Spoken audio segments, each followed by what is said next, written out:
우리 삶에 있어서 어떤 일이든지 우리가 맘먹은 대로 되면은 참 좋습니다. 우리가 계획한 대로 일들이 술술 풀리면 그것보다도 더 행복하고 기쁜 일은 없습니다. 그러나 우리 성도님들 살아보셔서 알지만 우리가 조금만 인생을 살아본 사람들이라면은 내 마음대로 일이 술술 풀리지 않는다는 것을 우리가 압니다. 우리 꼬마들 있잖아요. 꼬맹이들. 그 아주 어린 애들도 자기가 막 때를 쓰면 다 될 것 같은데, 그래서 웬만큼 때를 써가지고 이제 뭐 자기가 원하는 거 얻을 수도 있는데, 근데 엄마가 그것을 가만두나요? 그러니까 때를 쓸 때마다 이놈하고 혼내주기도 하고 그렇기 때문에 아이들마저도요, 조금 살아보면은 이게 내 마음대로 내가 때를 써서 될 일이 아니구나, 이런 것들을 금세 느낍니다. 자, 계획이라는 말은 앞으로 어떻게 할 것인지를 놓고 나름의 설계를 하는 거지 않습니까? 어떤 사람이든 계획이 없는 사람은 없습니다. 오늘은 무엇을 할지, 내일은 또 어떻게 할지, 또 향후 5년은 내가 어떻게 살지, 또 더 나아가서는 내가 10년 후에는 어떻게 살아야 되겠구나, 이런 계획, 또는 인생 전체를 놓고 인생의 어떤 플랜을 짜는 거죠. 계획을 짜는 거죠. 그래서 나는 이때 이렇게 하고 이때는 내가 이렇게 살겠다라고 하는 계획을 세우기도 합니다. 참 좋은 것입니다. 계획을 세울 때 저도 제 인생의 계획을 이렇게 나름을 순간순간 이렇게 세워보지만 어떤 계기들 1년에 한 번은 이렇게 돌아보는 것 같아요, 저는. 그런데 그때마다 얼마나 이게 행복한지 몰라요. 인생에. 물론 과거의 것들도 이렇게 돌아보면 이때는 좀 이렇게 했으면 좋았을 뻔했는데, 이런 생각을 하다가 또 앞으로의 계획들을 이렇게 생각해 보면은 물론 그게 이렇게 좀 형통하거나 잘 아주 그냥 부드럽게 될 일들이 아닐 수는 있지만, 그러나 이렇게 좀 나이에 따라서 또 연도에 따라서 계획을 세워보면 그 계획 세울 때 저는 그렇게 기쁨이 있더라고요. 그렇게 앞으로의 그런 삶의 계획들을 세울 때. 아무튼 좀 그렇습니다. 그런데 그렇지만 우리가 계획을 세우지만 그러나 그것이 딱 떨어지지는 않습니다. 그렇지 않습니까? 저도 뭐 해마다 또는 몇 년에 한 번씩 이렇게 계획을 세우고 해보지만 그게 딱 맞지지 않아요. 내 마음대로 안 되더라고요. 그게 이렇게 됐으면 좋겠는데. 그래서 우리 잠언 16장 9절에도 이런 말씀이 있습니다. 사람이 마음으로 자기의 길을 계획할지라도 그의 걸음을 인도하시는 이는 여호와시니라. 아멘. 아주 귀한 말씀이죠. 삶이란 건 내 마음대로 설계하는 게 아니라 하나님의 인도를 구해야 한다는 것을 가르쳐 주시는 말씀입니다. 인생의 주인은 내가 아니라 하나님이시기 때문에 그렇습니다. 자, 출애굽기는 애굽의 권세 아래서 종로로 타던 이스라엘 백성들을 하나님의 원대한 구원의 능력으로 빼내주시고 또 약속한 땅으로 인도하는 여정이 기록되어 있습니다. 하나님이 이스라엘 백성들을 출애굽시킴으로써 그들을 이집트 노예 생활에서 해방시키셨던 것이죠. 출애굽의 완성은 그 목적지는 약속의 땅 가나안까지 가는 겁니다. 그러니까 단순하게 애굽 땅을 나왔다 이것만이 끝이 아니라 그 목적지는 약속의 땅 가나안까지 가는 것, 그것인데요. 애굽을 나오긴 했지만 아직 약속의 땅으로 가려면 한참 더 가야 됩니다. 자, 우리의 인생길이 이렇지 않습니까? 여기까지 이르면 거기까지 가면 목적지에 이를 것 같은데, 그런데 가보니까 또 다른 게 있어요. 자, 아직도 가야 할 길이 남아있다. 그것이 우리 인생입니다. 누군가가 그랬죠. 인생은 산을 넘는 것과 같다고. 그 말이 딱 맞습니다. 어떻게 그러면 그렇게 정확하게 얘기하는지 모릅니다. 우리가 하나의 산을, 저 산만 넘으면 이제 다 끝일 거야. 그런데 산을 넘으면 또 산이 있어요. 또 그리고 그 산을 아주 힘들게 넘으면 또 산이 있고, 그게 이제 인생이다 이러는데, 제가 기쁨의 동산교회 있을 때 그때 이제 중등부 이제 중등부를 떠나서 전체적으로 교사 이제 대학 뭐 이런 것들을 좀 프로그램을 진행한 적이 있는데, 그때 여러 이제 교수님들도 모시고 했는데, 그때 구약학 교수님을 이렇게 모신 적이 있었어요. 근데 그때 이분이 다 끝나고 이제 이야기하면서 그런 말씀하시더라고요. 당신도 이렇게 신학을 연구하고 하지만 요거 다 연구하고 그러면은 다 끝날 것 같은데, 그거 끝나면 또 하나가 생기고 예, 그래가지고 너무나 어렵다고, 공부하는 게 너무나 어렵다고, 연구하는 게 어렵다고, 산을 하나 넘으면 또 하나가 나오는 것하고 그런 말씀을 하신 적이 있어요. 그래서 제가 지금까지도 이제 기억이 이렇게 많이 남는데, 하여튼 인생이라는 그러시죠. 그래서 우리 이야기 중에, 이 사자성어 중에 우여곡절이라는 말이 있잖아요. 우여곡절. 이게 이리저리 이제 굽어 있는 것을 얘기하는 것이잖아요. 우리 인생은 이 복잡한 이 사정과 변화가 무쌍하다, 이것을 잘 표현해 주고 있는 그런 말이기도 합니다.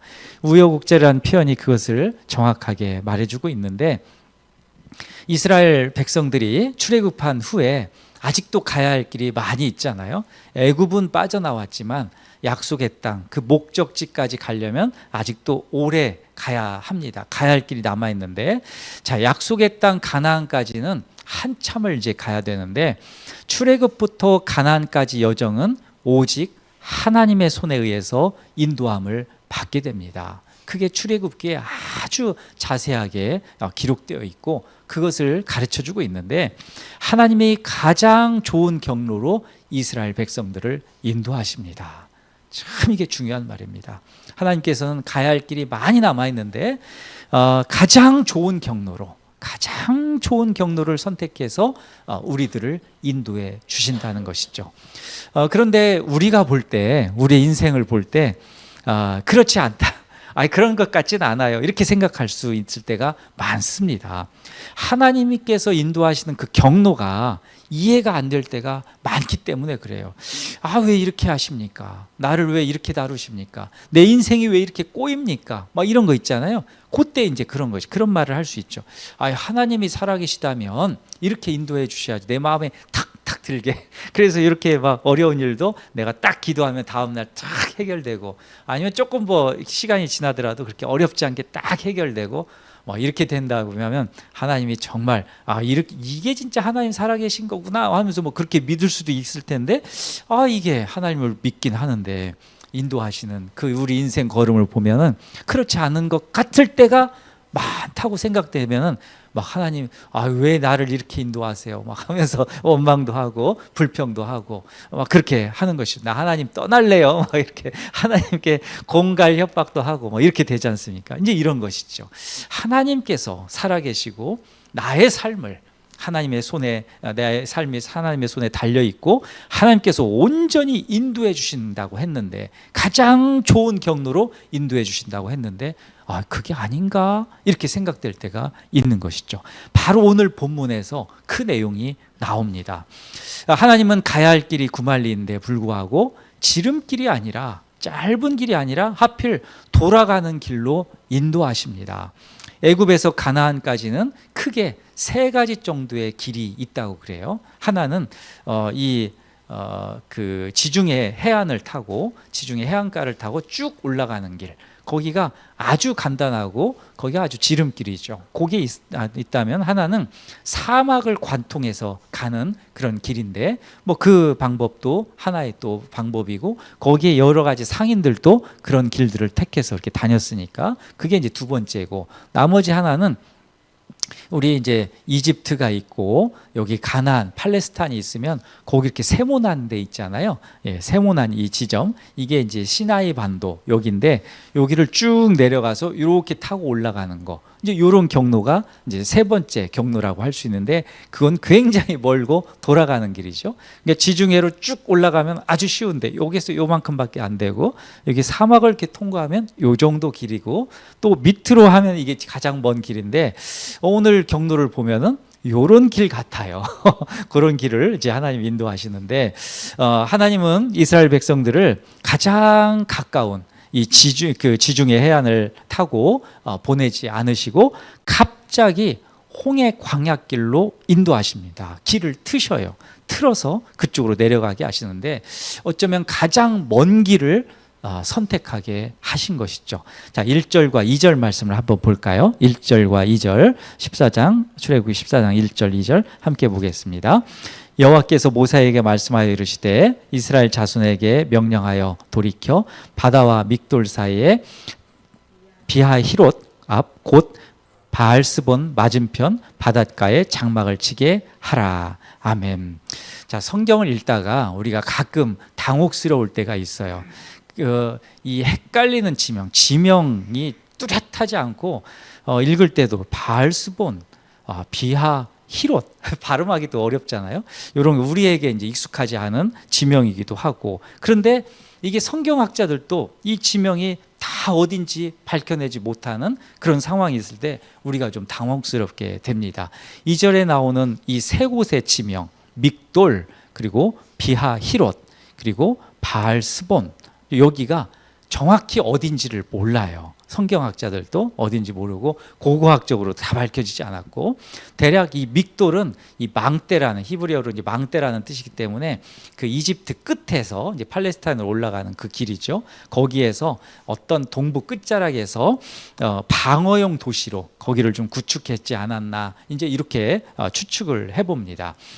이 방어용 도시, 이게 제가 제 아들이 막내가 군대가 있다 보니까 가끔 이제 군대 한 두어 번 이렇게 한번 훈련소도 가보고 그랬는데, 그 파주 뭐 이쪽 있잖아요. 예, 그 철원 이쪽에 보니까 야, 거기가 이 방어용 도시겠구나 이런 생각이 들었어요. 제가 확실하게 알았어요. 거기에 이제 예전에는 그냥 이제 지나다니고 그랬는데 성경에서 이 방어용 도시라는 의미, 이런 것들이 나올 때 이것과 그것이 연결이 되지 않았는데, 어떤 전쟁이 있었을 때 그 어떤 차단에 도로들을 차단하고 할 때 뭐가 막 잔뜩 쌓아놓고 막 아파트도 막 그런 것들로 이렇게 만들고 그런 데잖아요. 방어용 도시령으로. 그게 바로 방어용 도시다. 그러니까 전투를 위해서, 전쟁을 위해서 설계해서 만든 도시. 그게 이제 믹돌이라고 한다면, 그러니까 비하히롯, 뭐 이런 바알스본, 이건 어디에 있는지 정확하게 모른다네요. 그런데 이 그 바알스본은 비하히롯 맞은편에서 아마도 페니키아 신을 일컫는 그런 칭호이지 않았나 이렇게 보기도 합니다. 그러니까 바알 이렇게 보면은 바알이라는 말이 그 신, 그 우상해야 할 때 바알신 이렇게 얘기하잖아요. 그래서 바알 자푸나 이런 이제 발음도 있는데, 이제 그게 이제 페니키아 신인데, 그래서 바알스본이라고 한 것 아니냐 이렇게 이제 추정하기도 해요. 근데 하여튼 이 세 곳의 이름은 우리가 정확하게 알 수 없다는 것이죠. 저도 그 일본 우리 선교사님이 오셔가지고 일본에 대해서 제가 이렇게 문화들도 살펴보는 시간들을 요즘 갖고 그러는데, 일본의 이 신이라고 했을 때는 가미라고 얘기하더라고요. 카미 이렇게 발음하는데, 이 가미 이렇게 발음해도 될 것 같아요. 근데 가미 하니까 제가 떠올랐던 게 있어요. 가미가제 있잖아요. 아주 그냥 그 몸을 날려갖고 그 어떤 다 부셔버리는 가미가제. 가미가제, 가미는 신이고 가제는 그 바람풍. 그래서 신풍. 이 그 뜻이 가미가제더라고요. 이제 저도 확실하게 알았어요. 한 단어를 아니까 이제 이렇게 좀 알게 되는데, 그러니까 모든 신들이 다 거기는 가미라고 써 있어가지고 이게 아마 바알이라고 이렇게 표현해도 되는데, 근데 이게 또 하나님이라고도 또 표현이 된대요. 그래서 일본을 이렇게 보니까 성경에서도 가미라고, 하나님을 가미라고 이렇게 표현하기 때문에 유일하신 하나님을 정확하게 알기 어렵다라는 그런 선교사님들의 그 말씀들이 있더라고요. 그것도 참 맞는 것 같아요. 우리는 하나님 이렇게 성경에 기록되어 있기 때문에 유일하신 하나님에 대한 분명하게 우리가 아는데, 일본 성경은 가미라고 다 되어 있기 때문에 유일하신 하나님에 대해서 받아들이기가 그렇게 쉽지 않다라는 거죠. 그 뉘앙스적으로요. 하여튼 좀 그런 게 있는데, 아무튼 이게 그 바알스본, 이게 이제 바알이라는 게 신 이런 뜻이라는 거죠. 하여튼 요 세 지명이 정확하지 않아서 우리가 좀 혼란을 겪는데, 그럼 어디냐? 그런데 또 하나 좀 어려운 게 있어요. 이 홍해라는 뜻. 이 홍해라는 뜻이 히브리어로는 얌스프 이렇게 되는데, 스프 이게 먹는 습이 아니라 얌스프 이렇게 발음하는데, 얌은 이제 바다고 스프는 이제 갈대라는 이제 뜻이에요. 그래서 얌스프 하면은 바다 갈대 이런데, 갈대 바다 이렇게 이제 해석할 수 있는 거죠. 이 갈대 바다다 이렇게 되는데, 제가 홍해를 한번 찾아봤어요. 그랬더니 홍해가 왜 홍해냐라고 했더니만 산호초가 그렇게 많다네요. 산호초가 막 밀려 들어오면 거기가 그냥 붉게 다 물든대요. 그래서 이제 홍해 바다라고 얘기하는데, 이 갈대 바다라고 하는 성경의 이 홍해와 이게 좀 차이가 있죠. 그래서 홍해가 정확하게 성경에서 얘기하는, 지금의 홍해는 뭐 지중해 거기 그 연안에 있으니까요. 그 정확한데, 요 성경에서 얘기하는 홍해는 정확하게 어딘지는 사실 모릅니다. 그래서 어떤 성경에는, 실시민경이나 불가타 성경에서는 갈대바다라고 하고, 킹제임스 버전 성경에서는 이제 홍해라고 이제 되어 있는데, 그 홍해라는 것을 우리가 그대로 음역해 와가지고 이제 홍해로 이제 번역해서 우리가 사용하는 그런 것인데, 그러니까 이런 것들을 만나면 우리가 좀 헷갈려요. 그러면 이거 어떻게 되나 이제 이런 생각이 드는데, 아무튼 그럼에도 불구하고 시내 반도 서쪽과 이집트 사이에 위치한 수에즈만이 있잖아요. 그 내륙으로 이게 보는 게 일반적입니다. 그러나 정확하게는 어딘지는 잘 모르죠. 근데 하여튼 이제 이런 논란들도 이제 거기에 있긴 한데, 여하튼 통상적으로는 이 이제 길로 봤을 때는 광야에도 길이 있습니다. 광야에도 사람들이 왕래하는 길이 있는데, 아브라함이 기근 때문에 이집트로 이렇게 내려올 때, 그때 지중해 해안으로 이렇게 내려온 게 아니라 광야길로 내려와요. 그러니까 제가 세 가지 길을 말씀드렸었잖아요. 하나는 지중해 연안으로 올라가는 길, 또는 광야길로 가는 길, 또는 저 밑으로 해가지고 이렇게 올라오는 길. 그런데 이 광야길로도 이렇게 사람들이 많이 다닌다는 것이죠. 하여튼 그런 겁니다.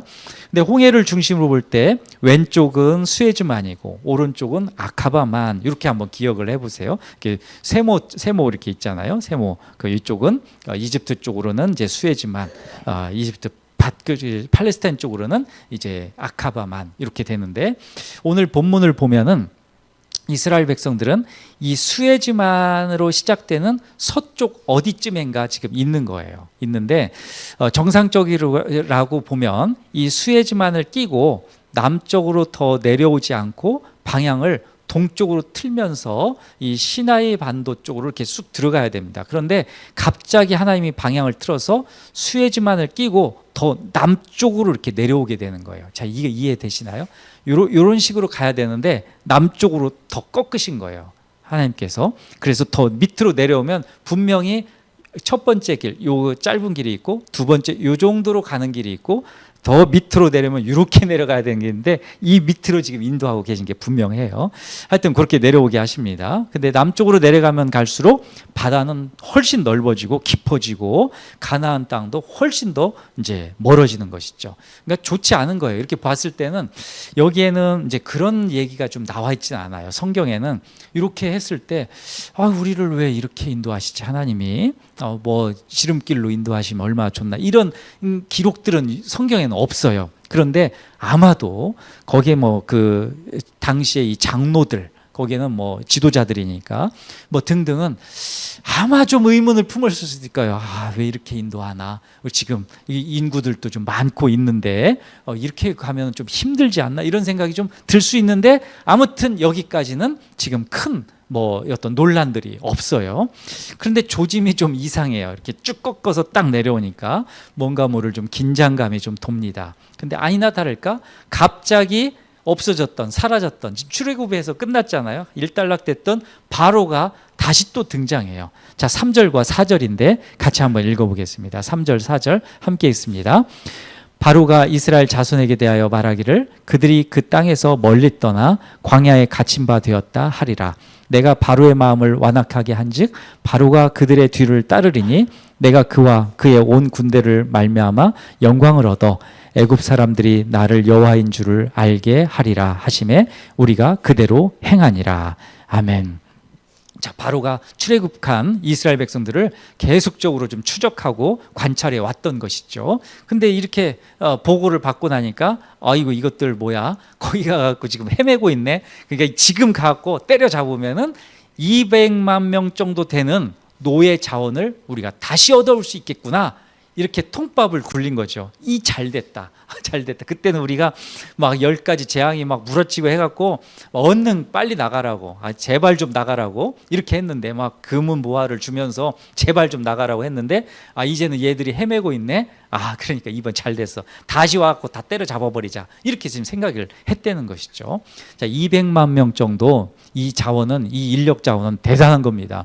요새 우리 보면은 그 미국 관세, 미국 무역, 요 전쟁을 지금 하고 있지 않습니까? 전 세계적으로 그 무역 관세 전쟁, 이런 것들은 다 인건비, 그런 원가에 대한 건데, 200만 명의 노예를 그냥 돈도 안 들이고 가가지고 그냥 막 부리면서 아주 그냥 싼 인건비 또는 돈도 잘 안 주면서 이렇게 한다고 생각해 보세요. 그러면 구미가 땡기지 않겠습니까? 바로도 그런 것들을 계산했을 것입니다. 자, 바로가 이스라엘 백성들의 첩보를 듣자 손뼉을 치며 좋아합니다. 바로의 생각이 나와 있는데 3절에 보면 광야에 갇힌 바 되었다. 저것들 저렇게 갇혔네. 이제 우리가 와갖고 싹 잡아오면 되겠구나, 이렇게 이제 생각했다는 것이죠. 바로는 지금 이스라엘 백성들이 갈 길을 잃고 혼란에 빠졌다고 판단한 것이죠. 그 중요한 것은 이 하나님은 바로의 그 판단, 어떻게 보면 오판이죠. 이것을 통해서 하나님의 영광을 드러내시고자 하신 것이죠. 그렇게 인도하시려고 하신 것이죠.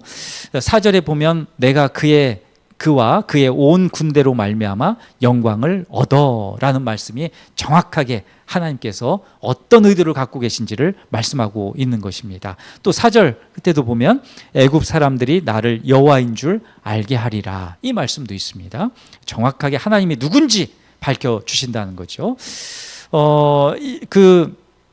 과거 모세가 하나님의 말씀을 바로에게 전할 때 그 바로가 출애굽기 5장 2절에 보면 나는 여호와를 알지 못하니 이스라엘도 보내지 아니하리라, 이렇게 얘기한 적이 있어요. 그러니까 나는 하나님도 모르고 그래서 니들 안 보낸다 얘기하는데, 하나님이 어떤 분이신지 알게 하고 출애굽하게 하는 그런 여정, 완전히 말을 반대로 바꿔서 하나님께서 인도하시는 이것을 이제 말씀하는데, 근데 하여튼 상황으로 봤을 때는 이스라엘 백성들은 상황은 좋지 않습니다. 왜냐하면 뒤로는 이제 이 바다가 있고 앞으로는 바로가 이제 쳐들어오는 거죠. 그러니까 뒤로 퇴각할 수도 없고, 바로와 맞서서 이길 자신도 없고, 이제는 진짜 죽은 목숨인 거죠. 완전히 이제는 죽을 수밖에 없고 끌려갈 수밖에 없는, 다시 노예가 될 수밖에 없는 그런 사지에 몰려 있는 지금 상황이다, 이런 것이죠. 하나님이 살아계시다면, 하나님께서 인도하신다면 좋은 길로 인도하신다고 하셨잖아요. 근데 이렇게 곤혹스러운 과정, 그런 여정으로 인도하신다면 이게 하나님께서 우리를 사랑하시는 게 맞나, 이런 생각이 들 수 있습니다. 그런데 인생을 놓고요, 우리가 돌아간다는 것은 일이 뜻대로 안 된다는 것을 얘기하잖아요. 우리가 인생 돌아간다 이런 표현 많이 하지 않습니까? 일이 내 마음대로 안 될 때 얼마나 힘든지 모릅니다. 내가 계획한 대로 일이 척척 돌아가면은 얼마나 신나겠습니까? 그러나 인생이라는 것이 그렇게 쉽사리 내가 원하는 대로 척척 돌아가지 않지 않습니까? 내 마음대로 척척 돌아가면은 그게 어떻게 보면은 정확한 이건 인생이라고 할 수 없을 수도 있습니다. 그런데 인생이 정확하게 내 마음대로 안 돌아갈 때 하나님의 뜻이 무엇인지 기도해야 됩니다. 내 마음대로 일이 되지 않을 때는 하나님의 인도하심을 구하는 게 지혜롭습니다. 하나님께서 뭔가 뜻이 있구나라는 것을 말씀하고 있다, 이것을 빨리 알아채야 돼요. 하나님은 우리를 살리는 분이시지 죽이는 분이 아니십니다. 하나님은 주님의 지팡이를 가지고 쉴만한 물가로 우리를 인도하시는 분이시죠. 시편 23편 4절이죠. 예수님은 제자들 향해서도 이렇게 말씀했어요. 누가복음 11장 13절에는 너희가 악할지라도 좋은 것을 자식에게 줄 줄 알거든 하물며 너희 하늘아버지께서 구하는 자에게 성령을 주시지 않겠느냐, 이렇게 말씀하셨는데, 마태복음 7장 11절에는 그걸 조금 더 바꿔서 이렇게 말씀해요. 너희가 악한 자라도 좋은 것으로 자식에게 줄 줄 알거든 하물며 하늘에 계신 너희 아버지께서 구하는 자에게 좋은 것으로 주시지 않겠느냐 이렇게 말씀해요. 누가복음에서는 성령, 마태복음에서는 좋은 것 이렇게 말씀하는데 다 똑같은 얘기죠. 좋은 것이 성령이고 성령이 곧 좋은 것이고, 그것은 또 하나님이 우리를 사랑하시는 분이기 때문에 우리를 온전한 길로 주님께서 원하시는 그 뜻대로 그렇게 인도하신다는 것, 그걸 말씀하고 있는 것이죠. 인생길을 가다 보면 내 마음대로 안 될 때가 있습니다. 그렇다고 불평과 불만을 쏟아낼 필요는 없습니다. 하나님이 이상한 길로 인도하는 것이 아니기 때문에 그렇습니다. 아까도 말씀드렸지만 잠언 16장 9절에는 사람이 마음으로 자기의 길을 계획할지라도 그의 걸음을 인도하시는 이는 여호와시니라. 이 말씀이 우리의 인생 걸음의 그 표대가 되기를 소망합니다. 예상치 못한 일을 만나거나 맘먹은 대로 되지 않을 때 우리는 곤욕스러워할 수 있습니다. 그러나 그때 우리 마음 관리를 잘해야 됩니다. 하나님께서 나를 사랑하시지, 나를 죽이는 길로 인도하시는 게 아니고 나를 살리는 길로 인도하신다.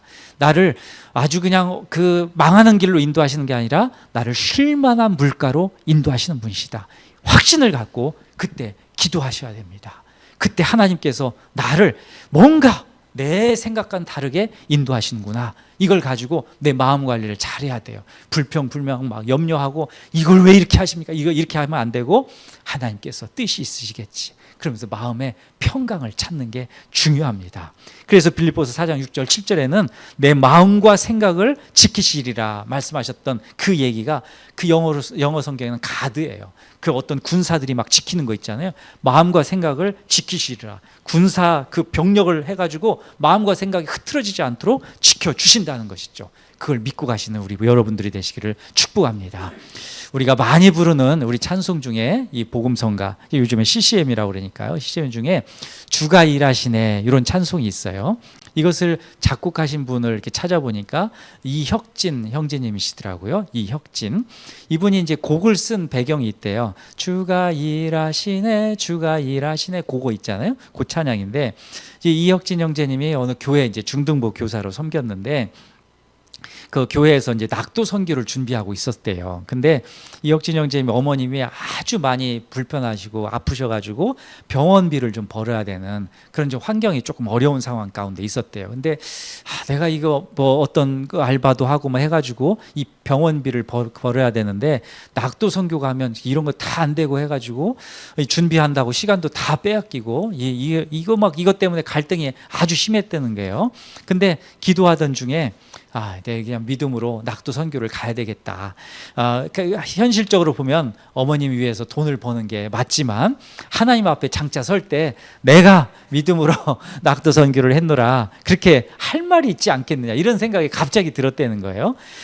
그런데 그러던 어느 날 또 준비할 때 이혁진 형제님이 예수님이 광야에서 5,000명을 먹이시고 또 12광주로 남은 그 오병이어 사건에 대한 설교를 듣게 되었다는 것이죠. 근데 그때 이혁진 형제님이 말씀이 쏙 들어왔던 게 뭐냐면 그 오병이어 사건이 일어나기 그 시기, 그때가 그 날이 점점점 저물어가고 그 다 빈들 아무것도 없는 그곳에서 하나님께서 그런 일들을 행하셨다라는 말씀이 아주 깊게 믿어지더라는 거예요. 그래서 하여튼 낙도 선교를 잘 마치고 이렇게 돌아왔는데, 그런데 이제 그 중등부 예배 때 간증을 이제 하라고 그랬대요. 그런데 이 형제가 내가 말로 이렇게 뭔가 얘기하는 것보다는 이제 곡을 만들어서 찬양을 만들어서 간증해야겠다, 이렇게 생각해서 썼던 곡이 주가 일하시네, 그 찬양이랍니다. 할렐루야. 참 멋지죠. 자, 이것을 쓰게 됐는데, 하여튼 우리 인생 가운데서도 우리가 뜻대로 맘먹은 대로 내가 이걸 해야 되는데 이거 안 되고 다른 걸 선택해야 될 때도 있고 막 이렇습니다. 근데 그게 인생이 돌아가는 게 아닌 것이죠. 우리는 그렇게 생각할지 모르지만 하나님은 다르다는 것이죠. 우리 인생이 내 마음대로 안 된다고 불평하지 않습니까? 그럴 필요 없습니다. 하나님이 나의 삶을 더욱 아름답게 인도하십니다. 하나님의 인도하심에 대해서 확신을 가져야 됩니다. 내가 어디에 있든지, 내가 어떤 형편에 처해 있든지 하나님께서 인도하십니다. 우리 이제 고난주간 시작되고 이제 다음 주일에는 부활주일로 이렇게 우리가 예배드리게 되는데, 고난주간에서 핵심은 예수님의 십자가 사건이잖아요. 사실은 예수님의 십자가 사건은 제자들이 볼 때는 돌발 변수입니다. 예상치 못했던, 정말 이건 일어나지 말아야 될 사건인 것이죠. 잘 나가다가 왜 예수님이 돌아가셔요? 이건 안 되는 거지. 당시 제자들로서는 해서도 안 되는, 일어나서는 안 되는 일이 일어난 것이죠. 근데 그건 제자들을 위한 일이고 전 인류를 위한 일이고, 예수님의 십자가는 구원을 위해서 꼭 필요했던 그런 여정이었던 것이죠. 자, 우리 인생을 돌아가는 것 같다고 느낄 때 하나님의 뜻을 찾아야 됩니다. 하나님이 더욱더 놀라운 일을 행하실 것을 기대해야 됩니다. 자, 이혁진 형제의 찬양처럼 하나님은 날이 어두워지는 빈들에서 일하십니다. 그리고 하나님은 모든 것을 예비하시는 여호와일의 하나님이십니다. 이것을 믿고 나아가시는 우리 성도 여러분들 되시기를 간절히 축복합니다.